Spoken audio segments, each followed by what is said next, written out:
in a world whose hosts cried out for a replacement to Thunderdome.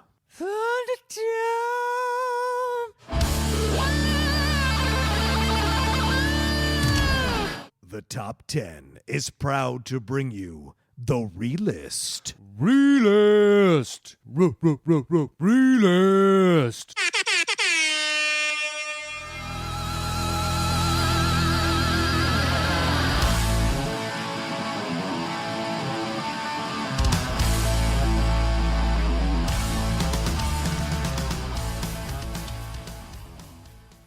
Welcome, everybody, to this week's edition of the Relist. It's the Relist!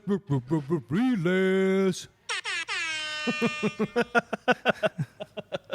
And hopefully you've heard our new intro with that sound effect. I finally got my computer. Did you get? Oh, good. Congratulations. It was supposed to come yesterday, but I was out and you had to sign for it.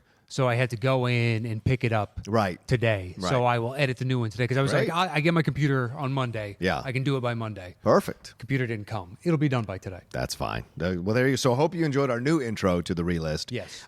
This is John Roca. I am Matt Nost. And I'm excited to do this list because I just came back from London, England, a few weeks ago. So the fact that we're doing this list, top 10 movies set in Britain, makes me kind of excited. I don't know what these, once again, we don't know what these... we have nothing but fond memories. Yeah, that's true.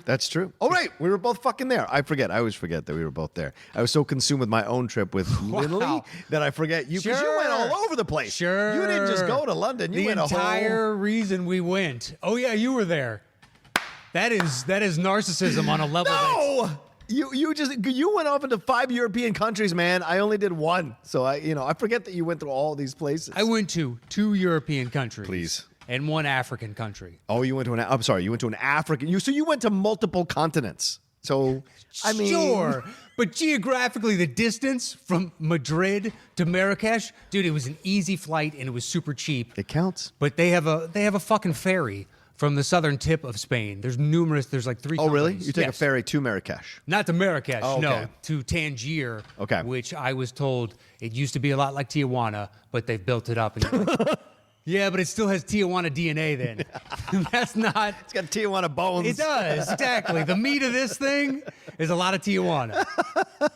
Wow, okay. I've been to Tijuana 3-4 times, but one of my best friends in the entire world was born in Tijuana. Okay. And when I went, I only went 2 more times. I went twice with a bunch of other just people that look like me. You know what I mean? And we got a little bit harassed, nothing serious. Right. But he was like, you got kind of lucky. The only other times I went to Mexico was with him. We went to Rosarita 3-4 times. Yeah, Rosarita's fun. Yeah, lobster dinners. Yeah. And I would go with him, though. Right. But otherwise, it's just like, you know what? There's no point in being down. I've been mugged by the federales twice in Mexico. Holy shit. Yeah. Fuck that noise. I have a bit about it. Oh, do you really? Yes. All right. Well, I'm just saying in that, it just, the 2 times, really the 2 times and every other time, so long as I got my buddy Chris. Yeah, you're everybody fine. leaves us alone and we're good to go. But yeah, I've been mugged twice by the federales. Fuck that noise. One time they took it, opened up my wallet. I'd spent all my money because I didn't bring all that much cash. I only brought so much with me, no credit cards, nothing like that, just in case. Yeah. And guy saw how little, nothing, and just took my wallet and chucked it as far as he could. Oh, shit. And I was like, man, fuck you.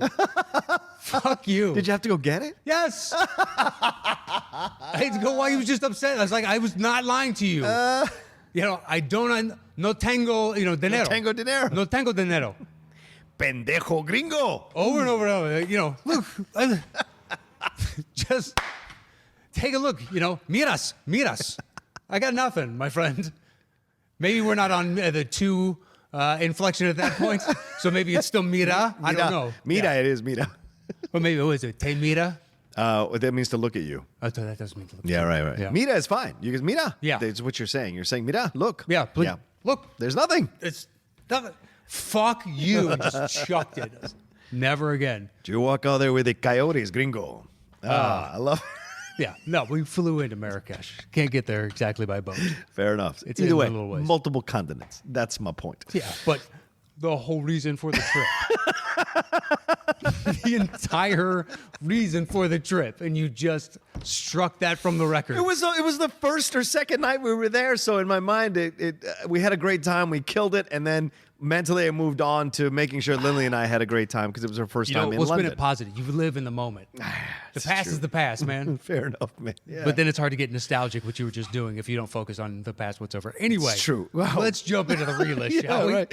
So we're doing the top 10 movies set in Britain. Matt, who are the 3 people that have one selected topic and 2 sent their lists? Who are they? And thank you to Chris Alexakos. Yes, big thanks to Chris for getting this all compiled for us. Hustled like crazy with our schedule has been all over the place. Usually Yeah. it's pretty consistent Yeah. when we do it, and then the last 3 weeks it's been nutty. sickness and whatever Yeah. else. Just like, we have to do it on this date. A lot of stuff going on in the world. Yeah, in our worlds. Right? Yeah, so Chris, thank you so much for hustling Yeah, man. to get us the relist. We appreciate it. How do you say So, thanks in Greek? I don't know. Oh, okay. I'm going to look that up while you do your thing. Okay. Setting the topic is Rice Seaborn. Nice name. So thank you very much, Rice, for being a patron. And if you'd like to become a patron and join in on the fun that is the relist, please join us at patreon.com/the top 10 with the number 10. Once again, that is patreon.com/the top 10. Anyway, so TJ Starman was chosen for list 1. That's my best radio DJ pitch. I like it. And then David Mitchell Baker was numero dos. Yeah. So they're the 2 individuals. I'm going to take TJ. Yep. John's going to take Dave. You want to start us off this time? Oh, yeah. Definitely. And let me say to Chris, I hope I'm saying this right, Evcharisto. Evcharisto. That's thank you in Greek, I think. Okay. David Mitchell Baker, he says, I actually realized when compiling this list how few movies I've actually seen that are set in Britain, despite being a Brit myself. Oh, well, hello, David. Number 10, Alan Partridge, Alpha Papa. Okay. I have to legitimately look to see if that's on the list. No. Okay. Odd choice, I know, but what can I say? This movie is a bit of a guilty pleasure for me. Sorry. Steve Coogan is always fantastic as Alan Partridge. This is very true. And this is the perfect movie for that character. Okay. I've seen his Partridge stuff. It is brilliant. I've never seen a full run of a movie. Okay. So I've seen bits and whatnot. Right. And it's kind of one of those of I understand the humor, but I've never delved into it. Right, Like I right. get the character. So if you buy in, it's really well done. Yeah. But yeah, I just never, whatever. Yeah, fair I'm enough. not against it. It just, I don't know. It hasn't come up. Yeah. I like his trip movies a lot with Rob Brydon that he does. They're very funny. All right. Yeah, I've seen that's where I learned Those are good Michael ones. Caine is just saying my cocaine. Michael Caine. That's how he says his name, my cocaine. I've buried 12 pepmints. All right. Number 9 is Hot Fuzz. This is, yes, that's a punch. Okay, good. Number 8 is Monty Python and the Holy Grail. No. Wow, surprising. David says, when it comes to Monty Python, I'm personally more of a Life of Brian fan. I don't understand that. But I can't deny this movie's hilarity. The castle attack scene cracks me up every time. Yeah, agreed. This movie is the funniest movie they've ever done. Life of Brian is funny. It ain't Holy Grail funny. Yeah, well, still though, you have to give Life of Brian the credit for they bring in the Middle East politics back into that era, and you understand the argument they're having between these 2 warring factions because basically it's like the PLO back in the day versus Israel, The or whatnot. LPO or some shit. Yeah, and various Palestinian factions fighting for dominance of who's the supreme. It was brilliant in that way, yeah. I mean, it's got nice. I think it's more subtle. Yeah, that's fair. Whereas Holy Grail, I mean, they got coconuts, and there's a rabbit that tears into throats, and the Holy Hand Grenade. The Holy Hand Grenade. That was a Schmodown question.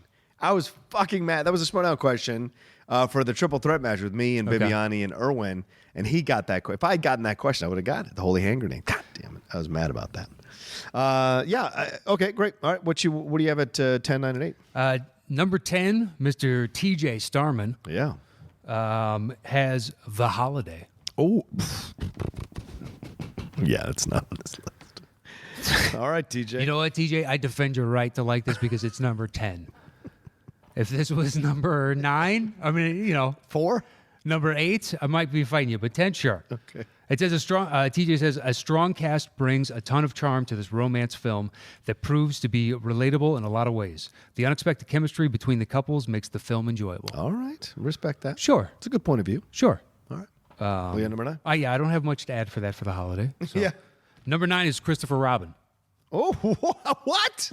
I haven't seen Of it. all the British films set in Britain, Christopher Robin is ranked number 9?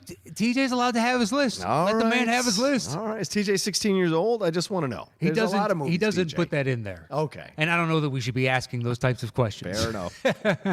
You know? He's helping the show. He's supporting the show. Yeah, So I what? should shut up. Fair. That's fair. You know, he put no preamble in there. There is an asterisk at the end. Oh.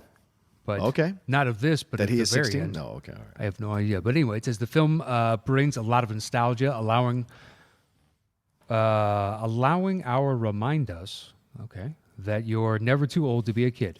The theme of regaining the childlike love of adventure and wonder is universally appealing. Yeah, that's a true point. I haven't seen it. Oh, I don't know if it's your jam, to be honest with you. The animation looked good enough to where I was like, this could work. But I just never heard enough people going to see it. You mean the CGI? Yeah. Right. Yeah, we went to see it at a screening. It was okay, but it's not like, crazy. It's a very cliche plot, but it does have a very sweet heart at the center of it. So maybe that appeals to a lot of people, and especially TJ. So what's number 8? Good spin. Number 8 is Green Street Hooligans. Oh, great choice. TJ out of nowhere with the three-pointer. See that? Oh. Scoff, and then praise. Hey, I'm honest. TJ, great Duck, choice. Duck, goose from John over here. No. That's on Green not on Street? the list, no. Not on the list. I now chastise David Mitchell Baker. All right. TJ says, think Gangs of New York, but lower stakes and a greater level of fun. Yeah. The interesting character dynamics and lighthearted moments amidst the backdrop of brutality and tribalism are what make this film, they make this a memorable film. Absolutely. Great stuff from Elijah Wood in this film. Who's the actress who plays her sister that I know from Mallrats? I forget her name. She was in Joe Black. I haven't seen this since it was around. okay. Kind of thing. So you're asking. I remember Elijah Wood on the cover. And what's his face from the motorcycle bike series from Sons of Anarchy? Yeah. Charlie Hunnam. Oh, yeah. He's in this thing. Or Hunnam? Charlie Hunnam. Yeah. But a girl, I can't remember the actress who was in Mallrats and shit. Charlie Hunnam does this one thing that I can't unsee, that he does it in every movie. Although in that last one, was it Triple Frontier? Yeah. He only did it at the very beginning. Okay. Which is when he has to give any kind of spiel or monologue. Yeah. He begins, once he gets into serious mode, he tucks his right thumb behind his belt buckle, whether one exists or not. And then eventually by the end, he has both of them. So he's doing this little power kind of stance thing. He does it in every one. Okay. Like he just got off a horse. Ah, interesting. Maybe He that's does his it all way the to time. find his emotional center. He does it in Pacific Rim. Oh. He does it in Triple Frontier in the beginning. Okay. I remember him doing it on Sons of Anarchy. Okay. When he has to buck up and bow out his chest a little bit, and any of the older, you know what I mean, silverbacks that are still around. Oh. What do you say? That's basically what it is. Or it's the lion taking over the herd, Right. Or the pack rather. Eventually. But anyway. Claire Forlani. Oh, Jesus Christ. good for you. Nice pull. I like that you used your phone instead of your laptop. Of the British Forlanis. Oh, I know. Fair point. Well, she is British, though. All right. That was your number 8. That was my 8. Yeah. If you're a big soccer fan, Green Street Hooligans is a fucking awesome film. If you're a West Ham fan, I think you have issues with it. All right. Number 7 is Skyfall. Is that on your... Not on my list. Okay, not the biggest Bond fan, but Skyfall is far and away my favorite and is the only film in the franchise that's really piqued my interest and had me on board the whole way through. I'd agree. It's a damn good movie. It is. It's really good. Yeah. It's the best. For me, it's the best Bond film, and it's certainly the most rewatchable Bond film. Well, I mean, honestly, it only does the cheekiness every so often. Yeah. They do it in the one after with Waltz. A whole lot more. Yeah, like when he falls through the ceiling and lands on a couch and then does this dumbfounded 70s take. Yeah. And it's like, oh, we're going for more comedy in this one, huh? That was early too. That was 6 minutes in. Because it was in that whole... during the Mexico sequence. The parade, whatnot, and the building's collapsing. You have to get through all of that to get to him, once it's all coming down, to get into that. And it's in the middle of this, okay. They set it up. I love the whole Dia de los Muertos feel, and that didn't exist until that movie. I guess it wasn't as big a deal. Good point. And now it's that every year. Right. And it just became this thing. Wow. I don't know if that's true, but that's what I heard a couple years later. Okay. It's oh, that's interesting. All right. But yeah, no, Skyfall it's really good. Yeah. damn excellent. It is. The people that say they prefer Casino Royale, just like, really? No Between way. the two? Look, that opening sequence of Casino Royale doesn't hold up as strongly as it used to with the Okay. Nigerian guy that he's chasing and all that bullshit. But the stuff with Schifre definitely doesn't hold up anymore when you find out he's basically a patsy in this whole organization. As the movies go along, Yeah. Schifre's a really small part of it. And you're just like, oh, well, then why do I give a shit about this guy in Casino Royale, you know? Well, but that's with the power of hindsight. Right, well, that's what I'm saying. True. Which Skyfall is not affected in that way.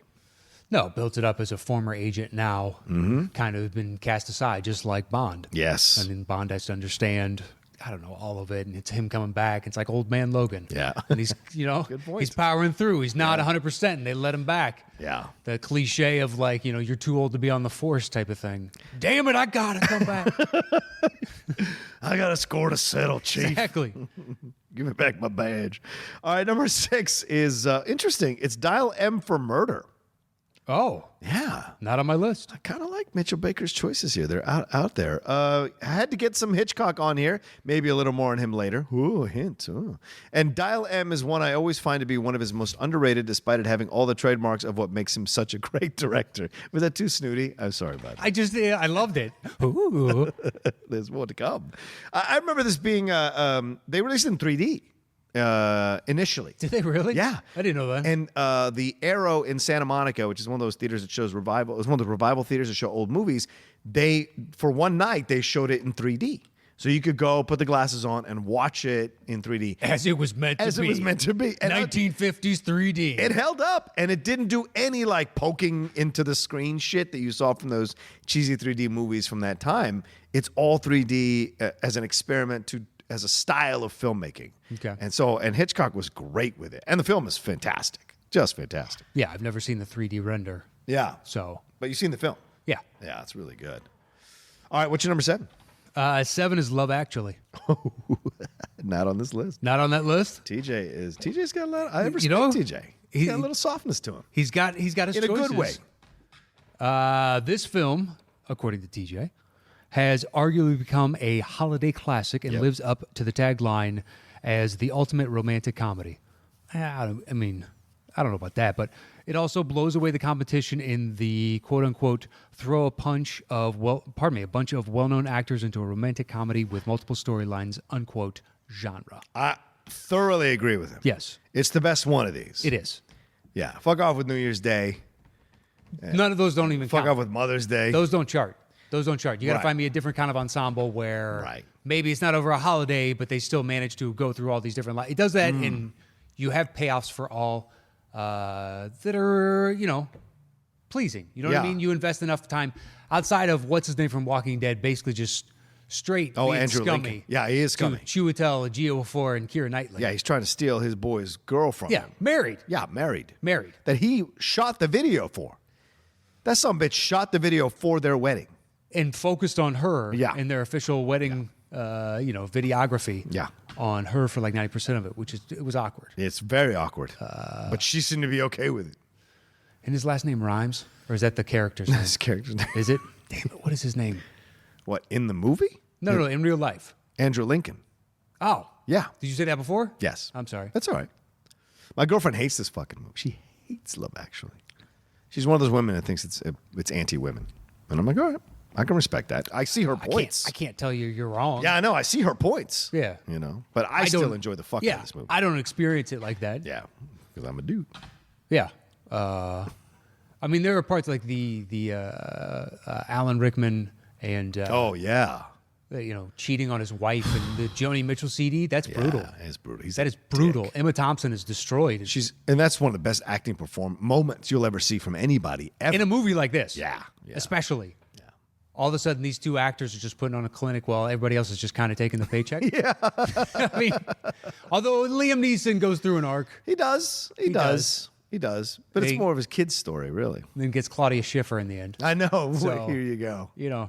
It still has that 80s everything wraps up with a bow nicely kind of jazz to it. It does have that vibe to it. But it's a good movie. Yeah.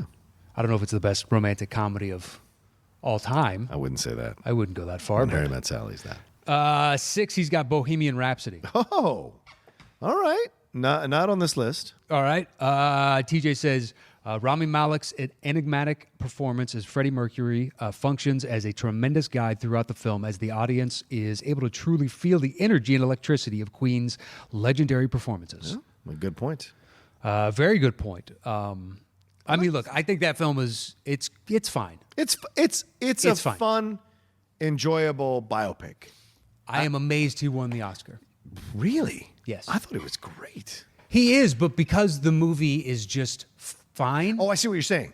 Yes, It's in nothing the against context him. of the film. You can be crushing, but my feeling of the as a whole, you got to be outshine. Like, not to say he didn't outshine, but there's sometimes we're just like, yeah, the movie was okay, but he was excellent in it. Yeah. Like Trumbo, movie's all right. Cranston's excellent in it. Yeah, that's fair. I give that movie like a B-, C+, Right. somewhere in there. See, and you would disagree with this. I would say that about Lincoln. Lincoln's not that good of a Okay, movie without I understand that. Andrew Daniel. It's all right. I do it too.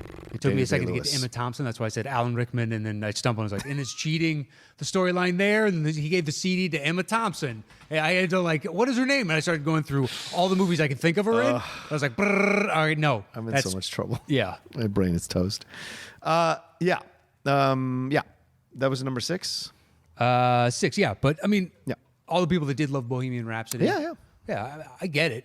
It's just when they cram so much crap into such a small amount of time, it's just like none of this happened. So why am I'm not emotionally invested. Yeah. Dude, when he goes, so he goes to his lifelong partner's house, picks him up that day, then leaves there and goes to his parents and comes out on the way to doing the biggest concert that band ever did. All in the span of 4 hours, 3 hours. You just got to wrap it up. You got to wrap up the storyline. I mean, are you fucking kidding me? At that point, it's just like, I don't care how good this is. This is ridiculous. Yeah, true. Space it out. Give it emotional punch. He had to fight. I don't know. Just wrapping all his fucking life up with a bow. Would you have taken Cooper over Malik? Yeah. Me too. I think, as much as I enjoy Malik, I think Cooper's performance in a better film deserved an Oscar. Yeah. Better than Malik's. Well, I wasn't gaga for that movie either. Ooh, that's a good I know. pun. That's why I Yes, chose I it. like it. That's very good. All right. The choices they made for her character. Oh, later yeah. on, No, it's like, I don't understand. You're I'm with excellent, you. I'm with you. but it's just like, I don't know. Why is she doing pop song? The Yeah.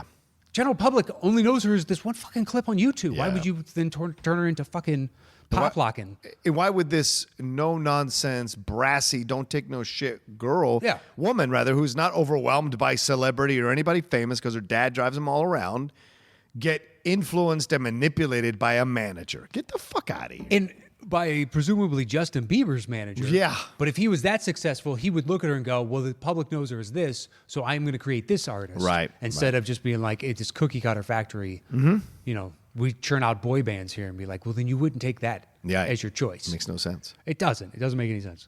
But yeah, Bradley Cooper was, Yes, I felt excellent. that. I knew that shit was coming too long before. I was yeah. like, this is where, and then it finally happens. And you're like, ah, man, that's Yep. brutal. All right. My number 5 for David Mitchell Baker, he has Braveheart. He starts off, is that on your list? Not on my list. Wow, maybe because it's set in Scotland. Braveheart. True. He says freedom, but technically Scotland was a part of Britain in this time. Well, it depends so, on which point of view you choose yeah. to view it from, which vantage point you're taking here. David's doing a little subtle shade here. I appreciate it. He starts off, he says, freedom! To call back to the London live show for a moment, Matt, I agree with you on this one. Mel Gibson is Australian and shall always be Australian. Yeah. Sorry, John. Still, Gibson did a good enough job to convince me that he was a Scot here, despite maybe not being the most physically accurate choice to play William Wallace. Historical inaccuracy after historical inaccuracy, but who cares? I could watch medieval epics all day long. Agreed. Yeah, I mean, eventually they do invade England. Yes, and they come down and they there do. are battles on England. Plus, Longshanks is in England most of the movie, Yes. so it does And that's count. where William ends up. Right. But his spirit lives on. We did a great breakdown of Braveheart on the Cinephiles. If you guys want to listen to it, Steve and I just took the historic inaccuracies in this film are astronomical, dude. But it still works. Yeah, it still fucking works. It's one of those, usually that drives me up a wall, but because I fell in love with this long before I knew about the historical Right. inaccuracies, I do not care at yeah, this I point. can't go I backwards. do not care. It's fantastic. All right, what's your number 5? Number 5 is Death at a Funeral. Oh, that's a funny movie. Nice choice, DJ. Not on this list. 2007, and he says, a shining example of classic British comedy. This film far outshines the 2010 remake.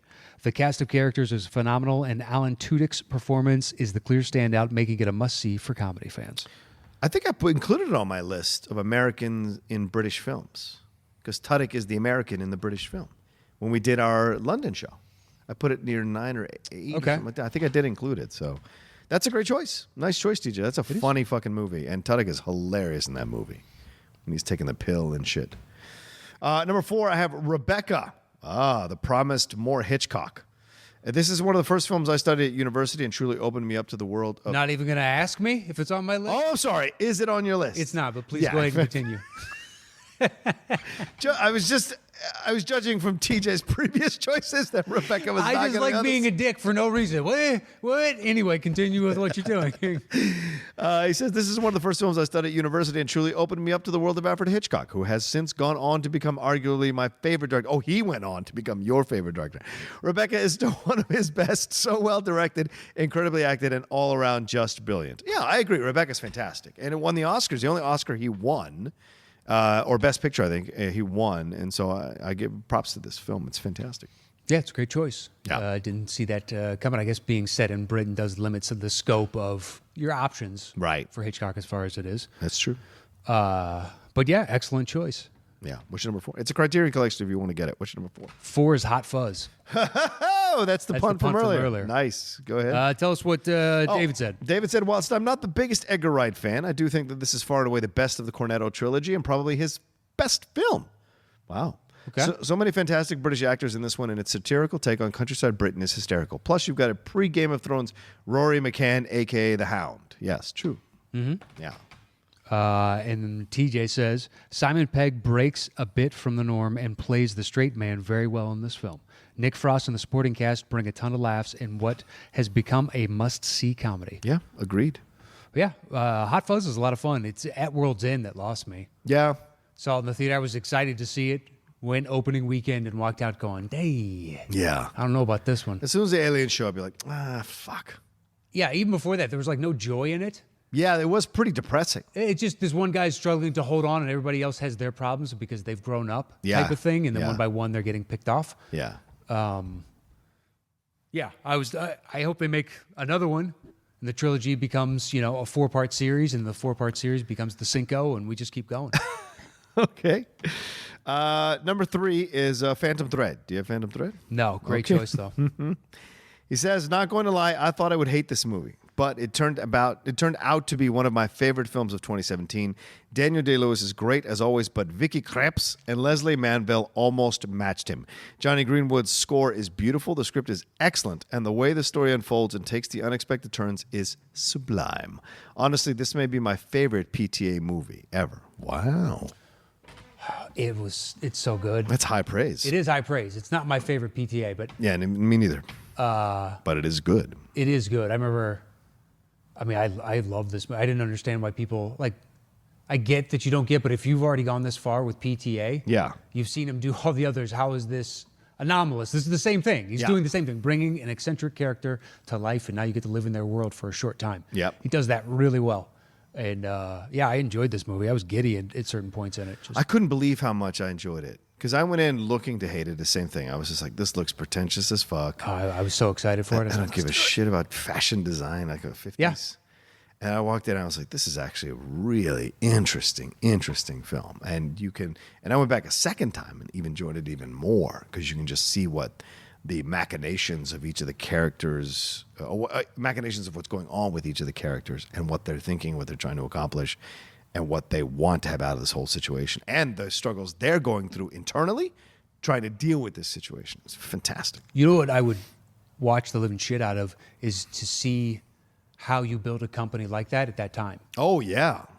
Oh, to be a successful fashion designer. That's a small world. Yeah. You know what I mean? That's a small effing world. And how do you break into that? And what's it like? And you have to establish you need aristocratic clientele to legitimize you to start charging these higher prices. And he has a house. Yep. It's literally like where they live, eat, breathe, sleep, work, do everything. Yeah. It's at the house. And I don't know. It's crazy. I mean, I'm so engrossed in all these moving parts and this madman at the center of all of it. Yeah. And everybody just buys into the madness. It's fantastic. Yeah. What's your number 3? 3 is Shaun of the Dead. Oh, nice choice. Not on this list. It's a back-to-back. Says, just edging out Hot Fuzz, this film is absolutely ridiculous from start to finish. Peg and Frost really shine against the backdrop of the zombie apocalypse, and so much absurd British humor oozes from Edgar Wright's modern classic. Nice. I love the breakdowns that people put way more time into it than I ever will. And they've noticed, like, later on the speech that he gives of what they're going to do tonight, Yeah. beat for beat is the layout of the movie when you go back and look at it Oh, again. wow. Yeah. Okay. So everything he says in that short staccato is how you could summate the various scenes they go through until the end of the movie. Oh, fascinating. Yeah. Shit. All right. Yeah, I was like, see it, I might catch holy that. shit, really? I haven't watched it since I read that, but Right. it's early on because he knocks back that pint real quick and she's like, we're going to do this. Oh, yeah, We're gonna yeah. Go to the bing and a bing Yeah. and a bing. There's like sound effects and it's quick cuts and all that shit. Yeah. And that is apparently the blueprint of the rest of the movie. Brilliant. I was like, wow, man, that's Just amazing sold it that you all up. caught that, and also to put that in Yeah. from a writer and director standpoint of just like, yeah, we're going to bury this. A lot of thought went into this to a zombie apocalypse movie. Yeah. All right. My number 2, or David Mitchell Baker's number 2, is Harry Potter and the Prisoner of Azkaban. That's my number 1. Oh, really? So we're talking about. Are it you now. serious? I'm dead serious. Wow, that's incredible. All right. He said, had to get a Harry Potter movie on here, and whilst I love Goblet of Fire and Deathly Hallows Part 2, Azkaban will always be the gold standard. David Thewlis and Gary Oldman alone would place it this high, but the film around them is still brilliant. All right. TJ says, time travel elements and great performances highlighted by David Thewlis and Gary Oldman help make this the best entry in the series. This film has so much heart and a couple of truly iconic scenes such as Harry's ride through the sky on Buckbeak and conjuring a stag Patronus to ward off the Dementors. Yeah. Okay. Yeah, when it went dark, this was like the perfect time. You grew up with the series, and then suddenly there are stakes involved, and you see the hypocrisies at times. Sirius Black is not a bad guy, according to our worldview. Right. Like, I've been lied to this whole time. What else is a lie? Technically, is that world in Britain? I'm sure it is, but It is. Okay. Well, because of King's Cross Station, because they That's go true. on the platform back and forth. So Yeah, but is that a portal then to another area that just happens to look like England? Like, where exactly is it? what? A magical school that somehow Oh, the school of GPS has never found. the Hogwarts, the school of Yeah. wizardry and witchcraft. Hey, they got a new nighttime light show. You want to go sometime? It's coming. I used to work there. I'm good. Like 3 weeks, a month. Hands down, the best part of Universal. I took my nephew. Oh yeah, it is great. But I think it's just like, yeah, one day here was enough for me. Yeah, yeah. Like I've tried to talk Lindley into going, and she's like, I hate theme parks.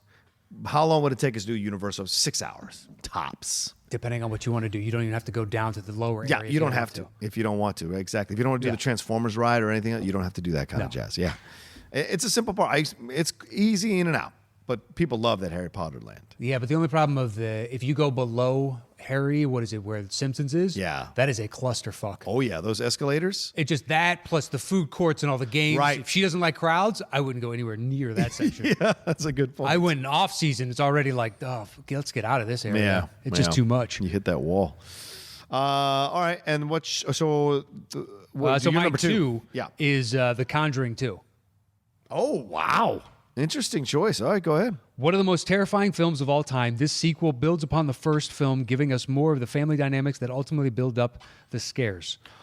Holds firm to this day as the top of the Conjuring verse films. Wow. I don't. Have you ever seen any of them? Nope, I don't watch horror ever. Yeah. Yeah. Fair. Like, unless somebody's like, no, this is one you're going to enjoy. Like, Right. specifically goes out of their way. Yeah. So it's rare as shit. Yeah. If you want to count like Get Out or Us or something like that, sure. But it. Yeah. Right. You didn't see it. No, of course I saw it. Or what are you trying to say? No, I'm saying I selectively Oh, see. right. Yes, I'm with you. Yeah. Get Out, I heard enough people and I was like, okay, eventually Right. I'll see that. And then Right. Us is the follow-up, so the anticipation. Right. It, I already have something in, but unless it's huge. Yeah, Like yeah. Cabin in the Woods, I found out about like a year after it came out, a year and a half. Right. Like you're not going to go see The Nun No. or Curse of La Llorona. Yeah. Is that what it is? Yeah. La Llorona? The other one. Yeah. which I don't even know. Something with bathtubs. Somebody, is there something like something with a bathtub? No, man, it's an ancient Mexican legend for real, an ancient Mexican legend. Yeah, but does he come out of like the bathrooms or like Candyman? She comes out of the water. Okay, it's a bathtub. So I'm not. If you're near the water, any could be bathtub, could be a lake, could be a river. She comes out to try to drown your kids or you, because she's looking for her kids. It's pretty insane. I don't know. I was listening to some podcast and they were saying that their kid now is having trouble being around water, like bathtubs. Oh, because they saw the movie? Yeah. Why'd you show the kid the movie? Look, I don't know. That's bad parenting. I think that's what it was. Yeah. All right. My number one here is Children of Men. Okay. Yeah. He said the 1-2 punch for Alfonso Cuarón. He's one of my favorite directors, and I think Children of Men might just be his best film, but he's made so many masterpieces in his career that it's hard to pick just one. From a craft perspective, this may be the best shot film I've ever seen. Some of the long takes left me breathless. On top of that, the action is fantastic. The performances from an insane ensemble cast are excellent, and the world that Cuarón brings to life is both a hellacious nightmare and a hauntingly real prospect. Children of Men is sci-fi filmmaking at its finest. I wish I loved this film the way people do. I just don't. It bores me. I am like a step and a half above you. And it sounds like he's a step and a half above me. Okay. It's like that's outright love. I enjoy Children of Men. I think it's interesting. Yeah. And I like that it's a movie about, infertility and whatnot and what would happen in this context and then the political groups acting. Like, I enjoy all of it.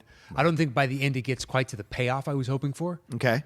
But at the same time, it doesn't depreciate my overall enjoyment of it. Right. Yeah, I wish people love it so much that people talk about it with like reverence, and I just don't. I don't know why I can't.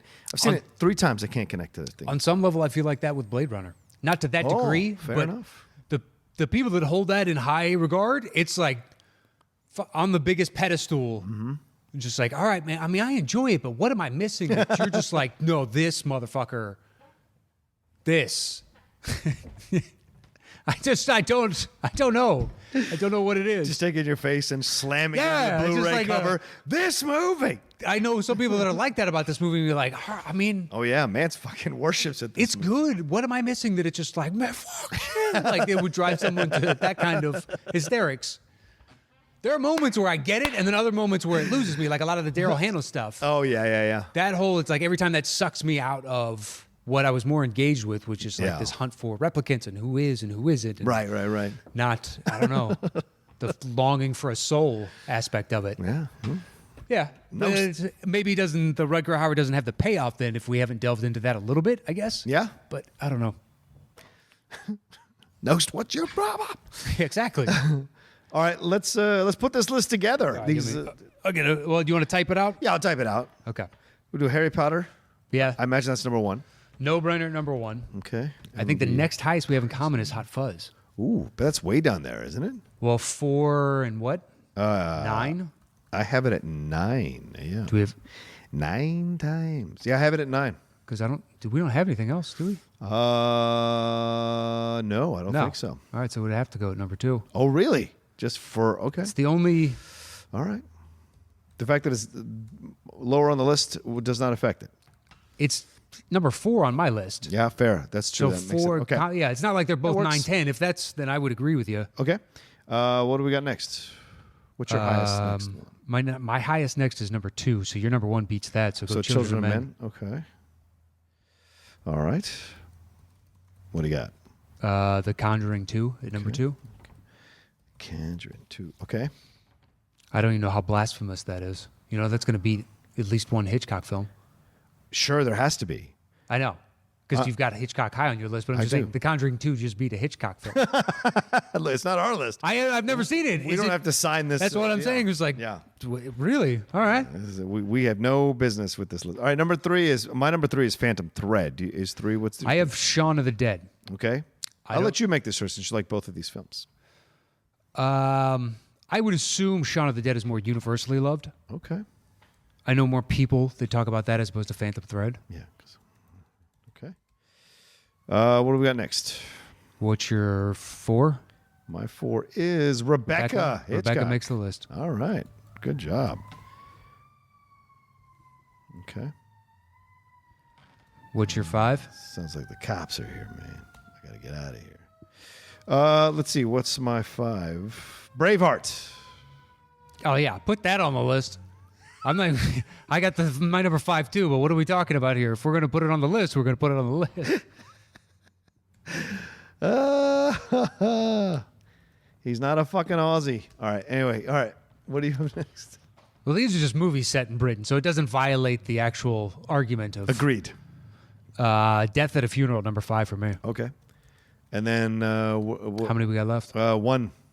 What's your number 6? My 6 is Dial M for Murder, another Hitchcock. What do you have? Bohemian Rhapsody. I feel like We already have one Hitchcock. yeah, I feel like Bohemian Rhapsody should be Okay. it. Or should we elevate one on his list that we like better?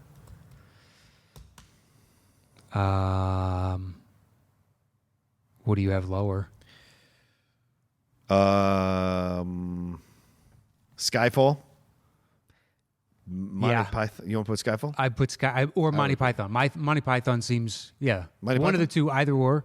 To me, more Monty Okay, Python still is Monty set in Python. Britain. That's fine. I like that. He technically goes to Asia at some point, does he And not? Scotland. Yeah, and then eventually he's got to go to that island off the coast. Yeah, which seems like an island off the coast of Spain or some shit. All right, let's do this. The top 10 British films set in... No, wait. The top 10 films set in Britain on the re-list, yeah. At number 10. Monty Python and the Holy Grail. At number 9. Death at a Funeral. At number 8. Braveheart. Coming in at number 7. Rebecca. In the 6th spot. Phantom Thread. At number 5. Shaun of the Dead. Coming in at number 4. The Conjuring 2. At number 3. Children of Men. In the new spot. Hot Fuzz. And finally, the number 1 movie set in Britain is... Harry Potter and the Prisoner of Azkaban. Boom. Boom, there you go. Thank you so much to the three of you, Mr. T.J. Starman, Mr. David Mitchell Baker, and Mr. Rice Seaborn. And to Mr. Alexakos for setting all this up. Yep. For you Patreon listeners, we will be releasing the Chicago show on the 29th of May. We're going to throw it out at the end of the month, and we got some other ideas coming up. If you want to, we're going to do a small little impromptu show where if you're a member, Yes. at what level do you want to say?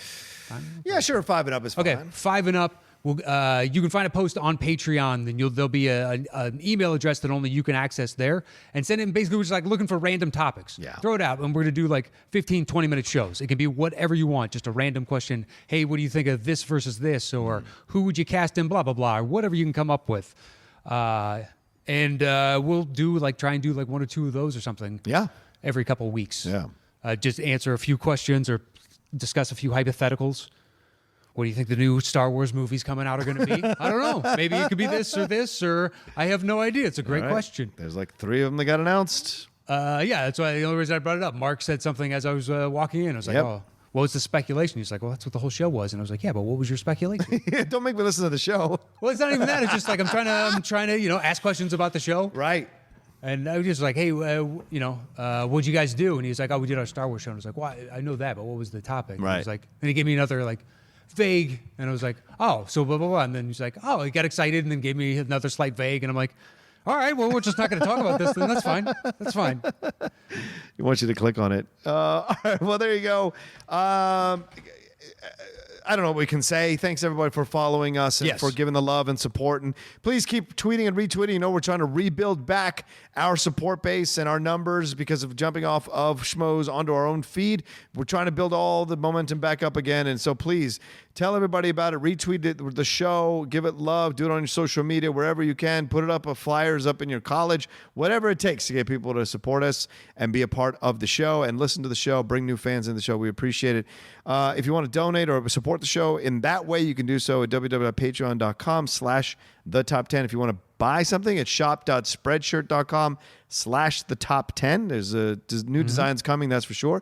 And we haven't announced anything new in terms of a live show yet. No. But the second Chicago show will be coming somewhere near the end of the month, at the beginning of 29th. June. May 29th. There you go. May 29th. We're dropping it then. So I think that's everything. Yeah? Yeah, it is. Just to reiterate what you said, please, if you're not on Twitter, leave us a comment on wherever Yes, you listen, yes. or join the Facebook group and help us engage people there. Whatever you can do, even if it's just downloading and listening to the show, we appreciate it. Yeah. But we're building with your help again, as evidenced by we picked up a guy tweeted both of us today saying, Yes. "Hey, I'm now like a big fan, but my buddy brought me to the LA show from Yep. San Diego." And I was like, "Oh yeah, I remember you," type of thing. Because he was there early. We ended Yeah. up talking. He's like, "You're not even a fan of the show," but ended up like reaching out. We've built. When you introduce us to people, we're good in front of company. Yeah, you gotta get us in the room. We're good in front of company. Once we're in the room, we lock that deal. We're And like the- Jerry Maguire. Yeah, and the parents that screen the shows for their kids, that's smart. Yeah, I That is appreciate very that. smart. I It is. appreciate that. But it's nice to know that we're hooking another generation, you know? Just want to give you a little taste. A little taste. Get my wet your beak a little. Yeah, exactly. Give my 10%. That's all I'm asking for. My little taste. But yeah, you can follow me online anywhere at Matt Nost, MATTKNOST. You can follow me at The Roca Says on Twitter and on Instagram. And I think that's it. We will talk to you next time on the Top 10 Show or the Top 10 Realist.